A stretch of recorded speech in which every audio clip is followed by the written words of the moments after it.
ఓం నమో భగవతే వాసుదేవాయ. ఓం నమః శివాయ. శ్రీమాత్రే నమః. అస్మద్గురుచరణేభ్యః నమో నమః. అందరికీ నమస్కారం. మీ డాక్టర్ వెంకట శ్రీనివాసరావు ఎన్. మనము పరమ పవిత్రమైన శివకేశవులు ఇరువురికి కూడా అత్యంత ప్రీతిపాత్రమైనటువంటి మాసరాజమైనటువంటి కార్తీక మాసమునందలి గొప్ప పుణ్య విశేషాలైనటువంటి స్కాంద పురాణాంతర్గతమైనటువంటి కార్తీక మహాత్మ్యాన్ని, కార్తీక పురాణాన్ని 30 అధ్యాయములుగా 30 రోజులు మనం పారాయణం చేసేటువంటి క్రమములో ఈరోజు 9వ రోజు. మనము 9వ అధ్యాయాన్ని ఈరోజు మనం వీక్షిస్తూ ఉన్నాం, పారాయణ చేస్తూ ఉన్నాం అన్నమాట. ఈ యొక్క కార్తీక పురాణంలోని 30 అధ్యాయములను ఇక్ష్వాకు వంశ కులగురువైనటువంటి వశిష్ఠ మహాముని వారు జనక మహారాజుకు ఉపదేశిస్తూ ఉన్నాడు. జనక మహారాజు అడిగినటువంటి అన్ని ప్రశ్నలకు కూడా సావధానంగా సవివరంగా సమాధానములు చక్కగా విశదీకరిస్తూ 9వ అధ్యాయంలో, అంతకు మునుపు 8వ అధ్యాయంలో అజామిలుడు అనేటువంటి ఒక క్రూరుడు, వావి వరసలు తెలియనటువంటి వాడు, అలానే అనేక పాపకర్మలు చేసినటువంటి వ్యక్తి చివరి సమయంలో, అవస్థాన దశలో, ప్రాణాలు విడిచేటువంటి సమయంలో నారాయణ అనేటువంటి ఒక మహామంత్రాన్ని ఉచ్చరించడం చేత నరకానికి వెళ్ళవలసినటువంటి అజామిలుడి యొక్క పాపాలన్నీ కూడా హరించుకుపోయి విష్ణుదూతలు రావటం చేత అక్కడ యమదూతలకి విష్ణుదూతలకి సంవాదం జరిగినది. ఆ సంవాద విశేషములు, ఇన్ని పాపములు చేసినా సరే అజామిలుడు ఏ విధంగా నరకము కాకుండా స్వర్గానికి తీసుకువెళ్ళటానికి, వైకుంఠానికి తీసుకువెళ్ళటానికి విష్ణుదూతలు ఎందుకు వచ్చారనేటువంటి విషయాల గురించి, ఆ విష్ణుదూతల దగ్గరే ఈ యొక్క యమదూతలందరూ కూడా ప్రశ్నలు వేస్తారన్నమాట. ఆ వృత్తాంతాన్ని చక్కగా జనక మహారాజుకు వశిష్ఠ మహాముని వారు తెలియపరుస్తూ ఉన్నారు. విష్ణుదూతలు చక్కగా అక్కడ అడిగారు. ఏమని అడిగారు? ముందు విష్ణుదూతలు కొన్ని ప్రశ్నలు వేశారు, దానికి యమదూతలు సమాధానం చెప్పారు. మరలా యమదూతలు కొన్ని ప్రశ్నలు వేస్తే విష్ణుదూతలు సమాధానం చెప్పి సావధానపరిచి అజామిలుణ్ణి స్వర్గలోకానికి తీసుకువెళ్ళారు, వైకుంఠానికి తీసుకువెళ్ళారన్నమాట. అదేందో చూద్దాం. విష్ణుదూతలు అడిగారు, ఓ యమదూతలారా, మీ ప్రభువు మీతో చెప్పినటువంటి మాటలేమిటి? మీ యందు ఉన్నటువంటి దండ శిక్షలేమిటి? అలానే ఎవడు తగినవాడు? అలానే పుణ్యముగా ఏమి, పుణ్యమనగా ఏమి? ఆ విషయములన్నింటినీ కూడా చక్కగా తెలియపరచండి అని చెప్పేసి సవివరముగా తెలియపరచమని విష్ణుదూతలు అడగగా, అప్పుడు యమదూతలు చక్కగా విష్ణుదూతలకు ఈ విధంగా పలికారు, ఓ విష్ణుదూతలారా, సావధానముగా వినండి. మాకు ఈ అజామిలుడు ఇన్ని పాపాలు చేశాడని మేము ఎలా నిర్ణయం చేశామంటే, సూర్యుడు, చంద్రుడు, అగ్ని, వాయుదేవుడు, ఆకాశము, అలానే గోమాతలు, సంధ్యలు, పగలు, దిక్కులు, కాలములు, ఇవన్నీ కూడా సాక్ష్యములు. మనుష్యుడు చేసేటువంటి పాపపుణ్యాల గురించి ఇప్పుడు ముందు చెప్పినటువంటివన్నీ కూడా సాక్షీభూతములు అన్నమాట. మేము వీరి సాక్ష్యములతో చక్కగా విచారించి పాపములను పుణ్యములను గడించి ఎవరికైతే పాపములు ఎక్కువ ఉంటాయో వారిని ముందుగా మేము నరకకూపానికి తీసుకువెళ్ళదము అని ఆ యొక్క విష్ణుదూతలకి ఈ యొక్క యమదూతలు చెప్పారన్నమాట. అప్పుడు వేదమార్గమును వదిలి ఎవరైతే ఇష్టానుసారముగా, ఇచ్ఛానుసారముగా తిరుగుతూ వేదశాస్త్రములను అభ్యసించకుండా వేదశాస్త్రాలను దూషిస్తూ ఉంటారో అలానే అటువంటి వారు అందరూ కూడా పాపములు చేసిన వారు అవుతారు. వారిని మేము దండిస్తాం. అలానే బ్రాహ్మణుణ్ణి, గురువుని, రోగిని పాదములతో తన్నేటువంటి వాడు, తల్లిదండ్రులతో నిత్యము కలహించేటువంటి వాడు దండనార్హుడు. మేము వారిని తప్పక దండించి తీరుతాము. నిత్యము అబద్ధాలాడేటువంటి వాడు, జంతువుల్ని చంపేటువంటి వాడు, కులాచారములు వదిలి నిత్యము ఏదో రకమైనటువంటి పాపకర్మలు చేసేటువంటి వాడిని మేము దండిస్తాము. అలానే ఇచ్చిన సొమ్మును తిరిగి తీసుకున్నటువంటి వాడిని, డాంబికుడిని, దయాశాంతులు లేనటువంటి వారిని, పాపకర్మలు ఎందు ఆసక్తులైనటువంటి వారిని, అలానే వేద పండితులను దూషించేటువంటి వారిని, పరుని భార్యతో క్రీడించు వారిని, ద్రవ్యమును గ్రహించేటువంటి వాడిని మేము తప్పనిసరిగా వారిని దండించి తీరదము. నేను దాతనని చెప్పుకొను వానిని, మిత్రద్రోహి, ఉపకారమును మరిచిన వాడిని, అపకారము చేసేటువంటి వాడిని వీరందరినీ కూడా మేము దండిస్తాము. అలానే వివాహమును చెరుచువాడిని, అపకారము చేసేటువంటి వాడిని మేము తప్పక దండించెదము. పరుల సంతానమును చూసి దుఃఖించేటువంటి వారు ఎవరైతే ఉంటారో వారిని మేము దండించెదము. కన్యాశుల్కము చేత జీవించేటువంటి వాడిని, వడ్డీతో జీవించేటువంటి వాడిని మేము దండించెదము.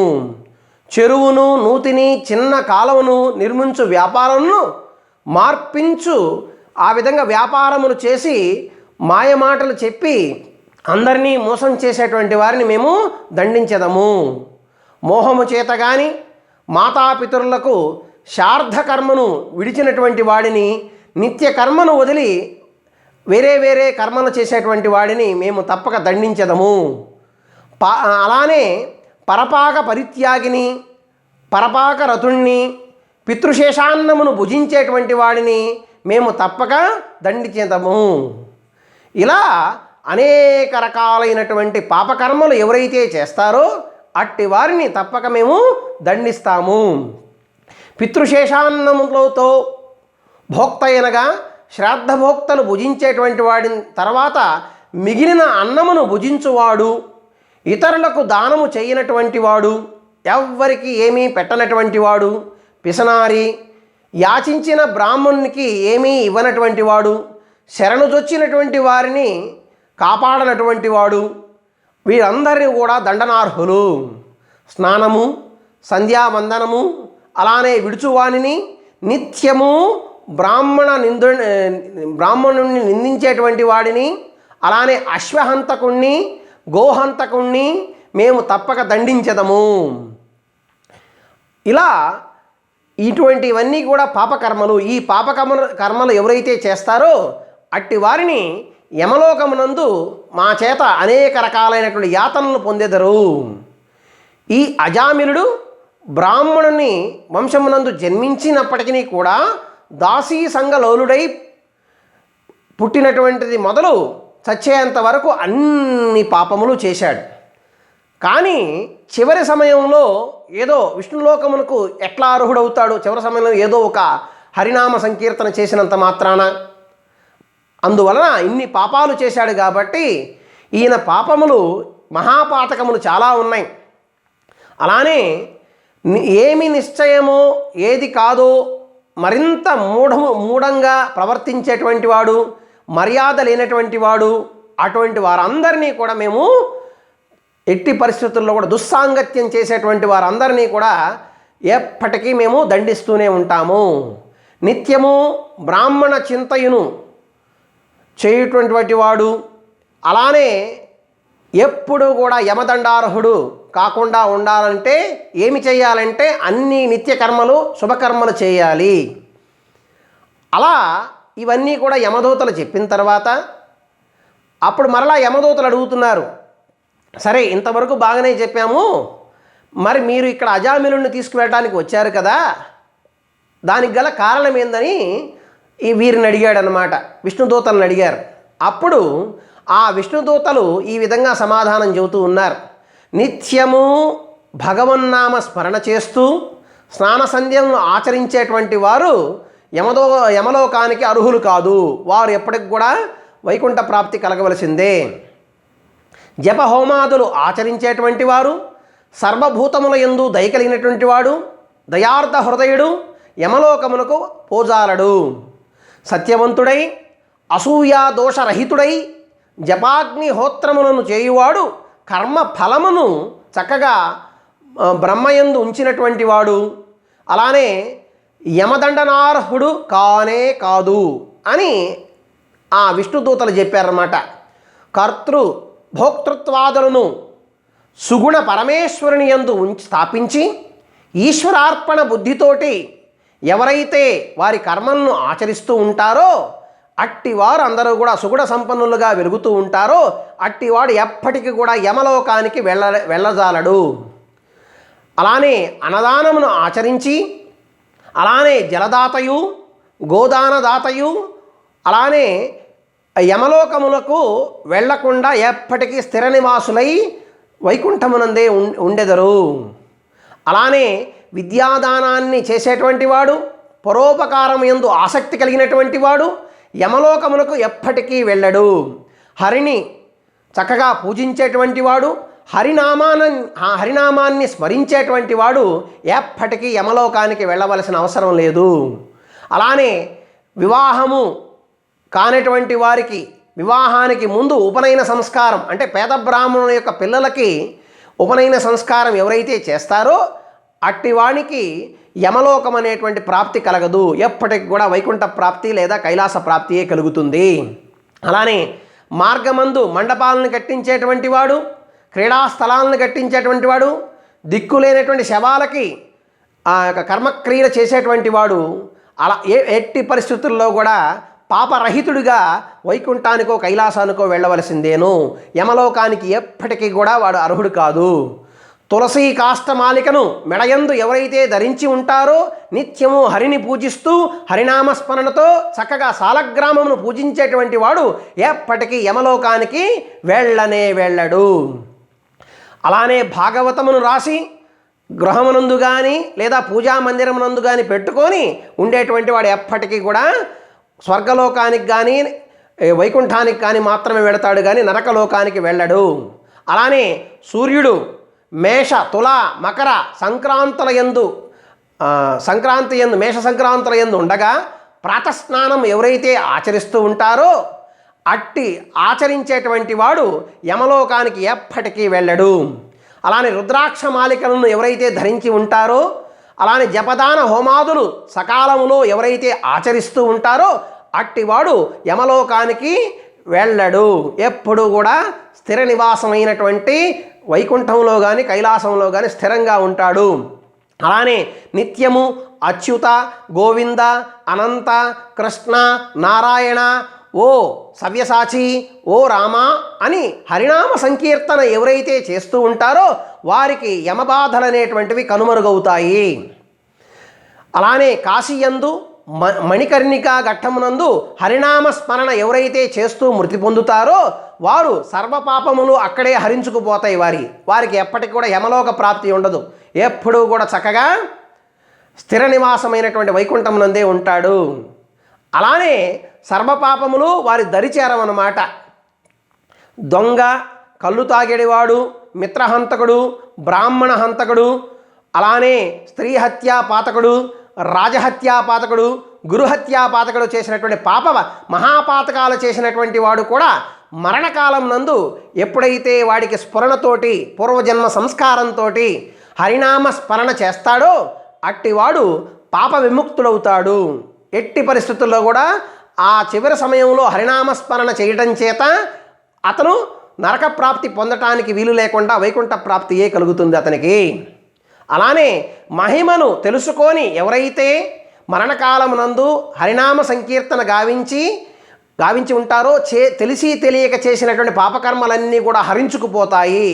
ఎట్టి పరిస్థితుల్లో కూడా తొట్టుబాటు పొందక కొట్టబడినటువంటి ఆ యొక్క జ్వరాదుల చేత కావచ్చు, అనేక రకాలైనటువంటి పీడల చేత సప్త వ్యసముల చేత అనేక రకాలైనటువంటి వశము కానప్పుడు హరినామ స్మరణ ఎప్పుడైతే మనం చేస్తామో అటువంటి దోషాలన్నీ కూడా మనకి నశించిపోతాయి. జన్మ జన్మల నుంచి ఉన్నటువంటి అనేక రకాల దోషాలన్నీ కూడా హరినామ స్మరణతోనే ప్రాయశ్చిత్తము కలుగును. కాబట్టి మరణావస్థలో ఉన్నటువంటి వారు తప్పక హరినామ స్మరణ అనేటువంటిది ఎవరైతే చేస్తారో వారికి వైకుంఠ ప్రాప్తియే కలుగుతుంది.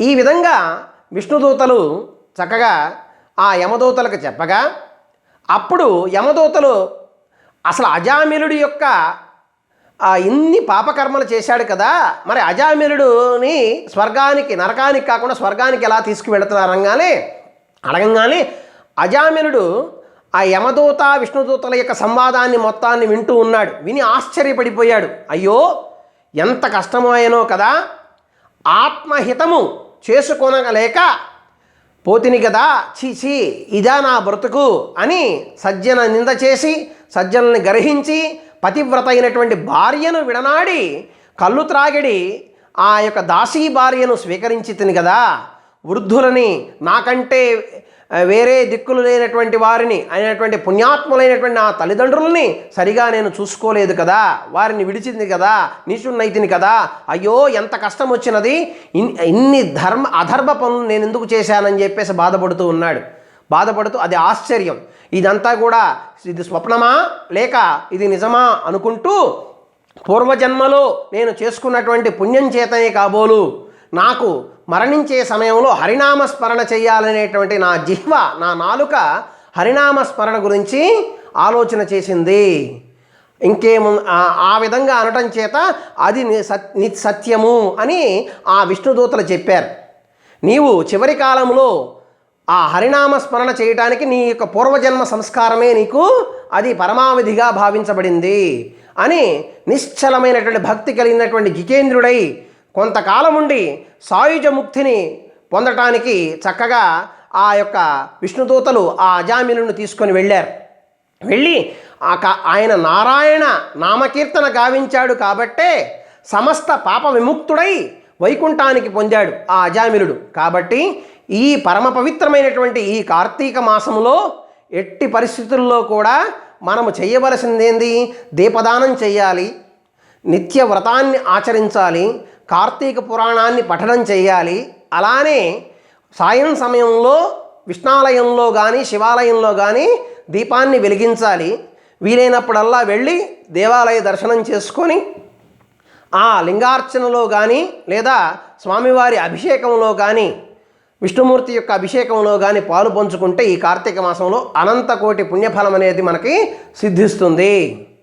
ఇవే కాకుండా మనము ఈరోజు తినకూడనటువంటి కొన్ని పదార్థాలు నిషిద్ధ పదార్థాలు ఉంటాయి. నూనెతో వండినటువంటి పదార్థములు, ఉసిరి ఇవన్నీ కూడా మనం నిషిద్ధములు. అలానే మనము దానం ఏమి చేయాలంటే ఇష్టమైనటువంటి పదార్థాలని పితృతర్పణం ఇవ్వాలి. దైవం వచ్చేసి అష్టవసువులు పితృదేవతలు మనకి ఈరోజు దైవాలు అన్నమాట. 9వ రోజు కార్తీక మాసం నందు మంత్రం ఓం అమృతాయ స్వాహ, ఓం అమృతాయ స్వాహ, దేవతేభ్యో నమః, పితృదేవతాభ్యో నమః అనేటువంటి ఈ యొక్క వీలైనంత వరకు ఈ మంత్రాలను చదవాలి. చక్కగా ఈ విధమైనటువంటి పవిత్రమైనటువంటి కార్తీక మాసం నందు చక్కగా అందరూ కూడా ఈ యొక్క కార్తీక పురాణ మాహాత్మ్యాన్ని వీక్షించి అందరూ కూడా తరించాలని కోరుకుంటూ సర్వే జనా సుఖినో భవంతు, సమస్త సన్మంగళాని సంతు, స్వస్తి.